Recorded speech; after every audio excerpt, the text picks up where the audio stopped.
What you doing? I'm your Otakutainment, the atypical with this Otakutainment reviews. I'm talking about the manga Bassetto Blues by Tony Jurquin. The first chapter came out on Global Comics May 25th, 2024. It's called Golden Lady. It's 49 pages. There's 4 chapters in total, the other 3 about half as long. I'll talk about all of them, mainly focusing on the first chapter though, but before I get to that, it's a pretty dark manga. It's very atypical of what you see story-wise for manga, especially if you're in shonen. This is serious content. The art style, though, it's very pencil sketch heavy, but it fits this very mature, darker tone of the story. And it's probably not a style people be used to, but I'm okay with it because it is consistent. Like I said, it fits. There's still a few wacky spots that could be cleaned up a little bit, and then there's also blue outlines for the panels. I don't know exactly what that is. Maybe it's to be a little hopeful so it's not completely dark. Maybe it's just a stylistic choice. I don't know, but it sticks out, and I was just wondering about that. But there's also, if you go onto Global Comics to read this, there's not a description for the series, just a Bible verse, but there are content and theme tags, including like gangs, gore, drugs, sex. There's a lot of it, so use that for your discretion, because it definitely has it, and it's some heavy material. But I like that kind of stuff, and I like this manga, and I like the art style. It is more vertically drawn and written, maybe because this is just me making assumptions. It's probably more for web or web manga, maybe more to read on a handheld device. I don't know if that's intentional or I just noticed it. I don't know, but be warned, it pretty much just follows.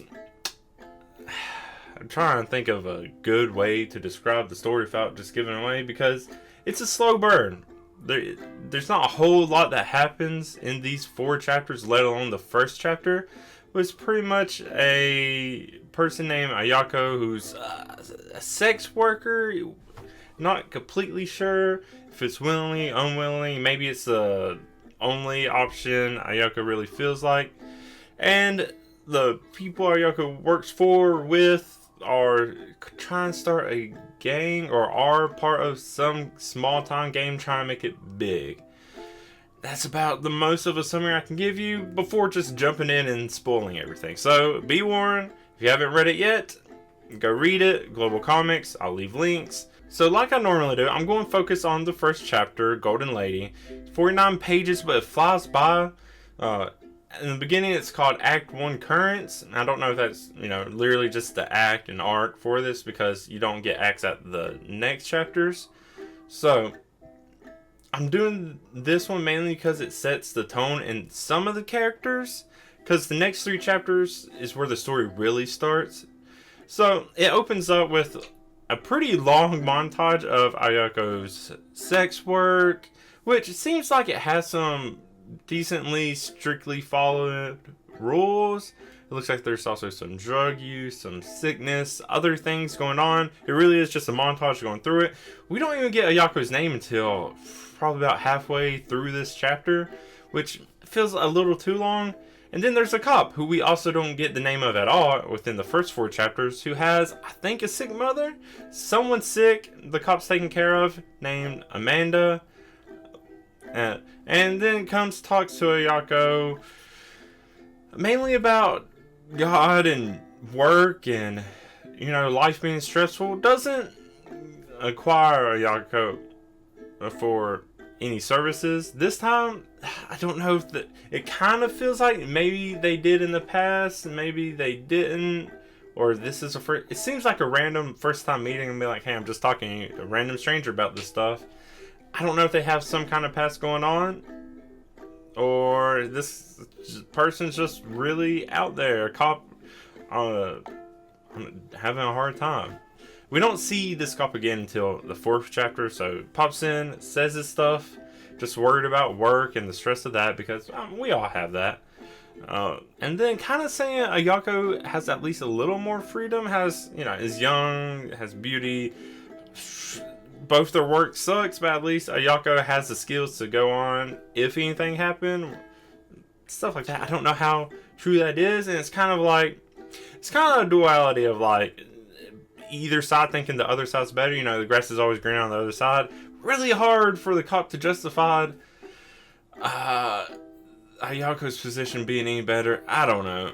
That's weird. Anyways, and then after this, Ayako goes, complains to the pimp employer. A lot of these, I'm not exactly sure the exact relation. I don't know, because it's not like they come out and say, it's like, oh, you're my pimp, or you employ me. It's like, you're the person who helps me out in life, kind of. Everything is always like, and so maybe it's like, yeah, but is it really? Is this kind of, it feels more forced, like you don't actually believe this? That's the whole kind of vibe I get off of anytime anybody talks in this manga. Anyways, yeah, it just goes to the employer, that's what I'll say. Yashida asks for some time off. Apparently Ayako's been doing some good work and tries to do a little kind of like cutesy beg for it. That part throws in, because it's a completely different switch of how Ayako usually presents himself. But gets the time off because doing good work. And then after this, Ayako goes, complains. I say there's a lot of complaining, and it's understandably why, but there is a lot of complaining. To friend, co-worker, Umari, someone we also don't get the name of until the next chapter. A little weird. Who is more positive. The reason Ayako has such a negative look at this and feels so desperate is because it's like Ayako is just selling the body as a service instead of Umari's outlook that doing charity, which that is a whole lot of positivity considering the circumstances. Now, my other little critique for this, and maybe my biggest one really, is they look too similar. Up until this point, Ayako looked just how Umari looks, but then once Umari is introduced, Ayako puts the hair into a bun, which is like that for pretty much the rest of the time. And then Umari, the bangs are pretty much similar. They kind of go up a little bit, while Ayako's kind of just go straight down. They look very similar. I got them confused at this point. As the chapters go on, they become more distinguishable, but it was just threw me off a little bit. But yeah. Also, it keeps saying they're young, and it doesn't come up until later that one of the characters is 30, has relations with Umari, who is 13 years younger than 30, which is 17, so it kind of gets a little gross, and because they're children, they're literally still children, it's hard to tell by the artwork that they're children. Maybe that's for the better, because that's rough. That's real rough. But that's how, this shit happens. You can't just pretend it doesn't. But, yeah, that's bad. Anyway, so that's the first chapter. Somehow, kind of gets a little hopeful towards the end, mainly because of Umari's attitude, and it seems like those two are taking care of each other. But, wow, what a chapter to start a series. It really sets a tone that is really, I've never read anything like this. I like very melancholy books, but this one is it's really a downer. But yeah, definitely never read any manga like this, so something very unique. And why I'm saying, if you're not used to this kind of story, it's probably going to be a bit harder for you to get into it, get used to it. Woo, but it's definitely manga. From here, we get the next 3 chapters. They're shorter, but they feel more dense compared to the first chapter. But I'm kind of just going to go over them kind of briefly, because there's a lot to say, and then it's all actually pretty easy to sum it up, at least. So chapter 2, Figaro, the interlude, only 23 pages. Chapter 3, Family Affair, about 28 pages. And then chapter 4, When the Dead Lady Sings, 26 pages.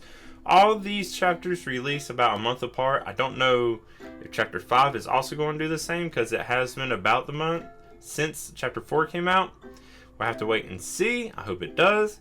But yeah, so the story takes off from chapter 2, really. We meet Rin, and we're honestly just an angry cook, has done some time in the slammer. Looks a lot like Sanji, which becomes very obvious. And then is the one who has the kind of consistent relationship with Umari, being 30 years old, Umari being 17. Weird. Yeah. And then they're getting ready for someone named Donovan, or Donnie, coming from the US. Kind of that very stereotypical gangster vibe, appearance, attitude. And gets, a really bad start with Ren, really bad, guns getting drawn. And then gets along great with Umari, kind of, trying to learn Japanese, I guess. Oh, and here's another thing with the artwork that I kind of like, and it's very subtle if you are the type to read real quick through it, but there is, I don't remember, it's not exactly a font difference, but a color change. There's a slight difference in the words when they're supposed to be English or Japanese, which is very subtle to me. I think I'd only caught it a few pages once it started doing it, but I like it. I like little things like that. So yeah, it turns out Yashida had an older brother, Akari. All of them kind of know each other. Ran Yashida and Akari from kids. I guess Donovan at some point also knew Akari. I think looking into whoever killed and stole from Akari. And then apparently Ayako and Umari have only been working there since Akari died. Don't know exactly how long that was.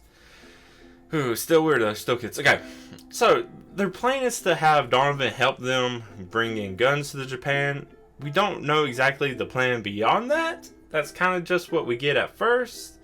I don't remember if it said anything really about drugs, maybe. I don't think the whole thing is supposed to be sex work, prostitution. With this, I also, like I said, I don't know if it's consensual or not. If they're really doing it because they just want to, or they feel like this is their only option. I don't know. But it seems like the main focus is going to try to bring guns to Japan, America. So, at some point, Ren snaps out of jealousy because Yashida's really always poking at Ren. And it seems like it would be kind of a playful behavior. Sometimes we get that kind of goofy artwork with Yashida, trying to seem more silly. Not necessarily chibi, but a goofy kind of weird look to it. But yeah, Ren snaps from jealousy because Yashida says, hey, Umari might go with Donovan. And also just getting tired of being bossed around. And forces Umari to chug some alcohol. And it seems like this is to try to force Yashida to actually, step up and be a real leader and to stop Ren. And nobody stops. The only person who kind of tries to help is Ayako. And then that upsets Ren even more. Then right after that, Umari goes to the bathroom, finds out pregnant by Ren.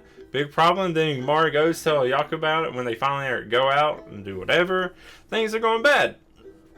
Yeah. Everything seems to be falling apart for this group already. It's only been 4 chapters. And then finally, to just kind of end it out, Ayako runs into that no-name cop again, who says, we'll try to help Ayako out of this. But the cop still seems creepy. Still talking about how beautiful and Ayako is. And just remembering how young Ayako is. We don't know how old the cop is. It feels a lot older. But the cop just still seems like a creep. Everyone just seems like bad people in this, except for Ayako and Umari. And we don't know enough about them to know how they are either. Ooh, it seems like... Oh, man. It seems like it could be a rough story to follow. Rough because the story itself is based off of rough situations. But if it's not enticing to see where this goes, I don't think it's really going to focus too much on the actual gang stuff and the drugs or gun smuggling. Of course, I think that will happen as it goes, but I think most of this is going to focus on the drama of the group. At least that's how the first 4 chapters are being presented. As for where I think this story's going to go, I have no idea.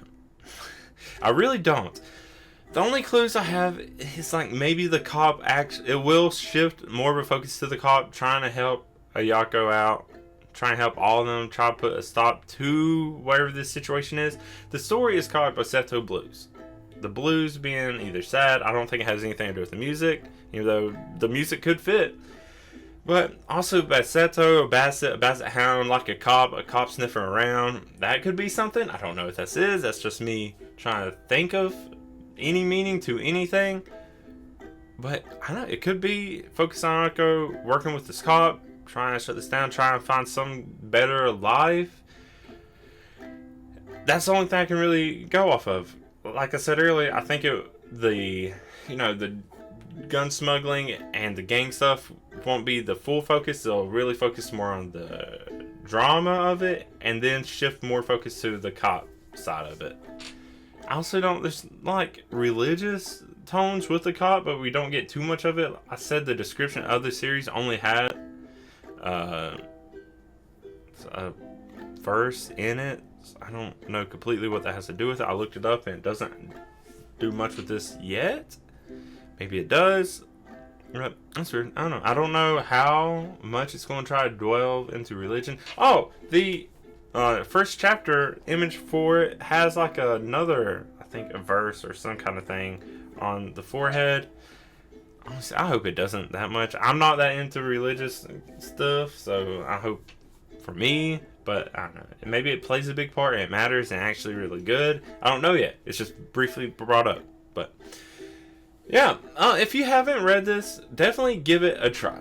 I understand if you start this and it's not your thing, because it's a very different kind of story. But I definitely think it's the kind of story people should give a try.